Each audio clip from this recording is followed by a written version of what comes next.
تاني مستوى من ضعف السمعي من 35 ل 55 ديسيبل، ده ضعف سمع متوسط، بيجيبوا نتائج هايلة جدا بلبس السماعة الخارجية. ومن 55 ل 70 ديسيبل ده ضعف سمع شديد، بيكونوا اللغة والنطق متأثر بس بشكل واضح جدا. ومن 70 ل 90 ديسيبل ضعف سمعي شديد جدا، ومن فوق ال 90 بيقولوا عليه ان الأذن ماتت. احنا دلوقتي عرفنا درجات ضعف السمع وبيلبسوا سماعة خارجية.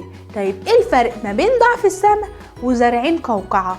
زارعين القوقعة دولت بيكون فقدان السمع شديد جدا، بيزرعوا قوقعة داخلية، بتكون عملية داخلية عشان توصل الأصوات اللي هي الترددات اللي داخلة للأذن، عشان تبدأ بقى الدماغ تترجمها ويبدأ يرد. القوقعة بتكون ليها جزء داخلي داخل الدماغ وليها جزء خارجي، وبيربطوا الجزء الداخلي بالجزء الخارجي بمغناطيس. يبقى زراعة القوقعة بتتزرع امتى؟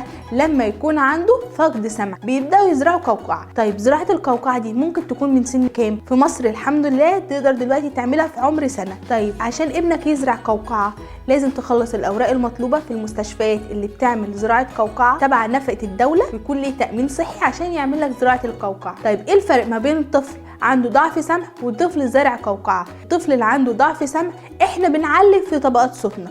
طيب اللي زارع قوقعه احنا بنتكلم معاه عادي جدا عشان هو خلاص هو دلوقتي سامع وما عندوش ضعف سمع. طيب التأهيل ده زي التأهيل ده الى حد كبير التدريب متشابه، بس في حاجة مخصوصة لضعف السمع وفي حاجة مخصوصة لزارعين القوقعة. زارعين القوقعة ما كانوش سامعين حاجة، فاحنا بنأهلهم بعد العملية، بنأهلهم ازاي يسمعوا. هو يبقى الطفل عنده 3 سنين ولسه اول يوم في السمع، فاحنا بنعلمهم اصلا ان في صوت من عدمه.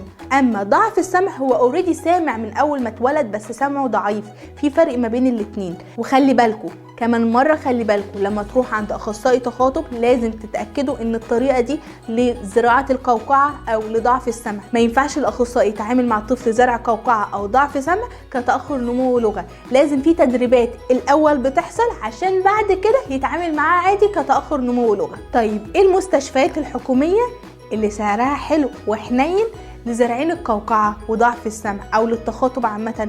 طب الدمرداش ومعهد السمع والكلام، وفي كمان مستشفيات للقوات المسلحة، وفي كمان مراكز متخصصة لضعف السمع. وفي حاجة حلوة كمان عاملينها المستشفيات اللي بتزرع قوقعة زي معهد السمع والكلام، ان اي طفل زارع قوقعة ليه 6 شهور مجاني بعد زراعة القوقعة، 6 شهور تأهيلية. ولازم من الوقت للتاني لو طفلك عنده ضعف سمع لازم يروح يعمل مقياس سمع عادي وقياس سمع بالسماعة عشان نعرف مقياس السمع بتاعه ثابت ولا نزل وبقى عنده ضعف سمع زيادة. لازم نعرف لان فقدان السمع ممكن يحصل تدريجي. طيب زارعين القوقعة لازم لهم متابعة؟ ايوه لازم لهم متابعة عند اخصائي السمعيات، عشان مش بيشغل لهم الصوت مرة واحدة، لا بيبقى فيه ترددات معينة بتحصل متابعة، بيعلي الصوت شوية بيقلله، بيدخله اصوات معينة وبعد كده يدخله اصوات تانية. عشان كده قلنا لازم ايه؟ اخصائي تخاطب لزارعي القوقعة يكون عارف التأهيل والتدريبات بتاعتهم. سؤال تاني مهم، هما زارعين القوقعة بيسمعوا زينا؟ لا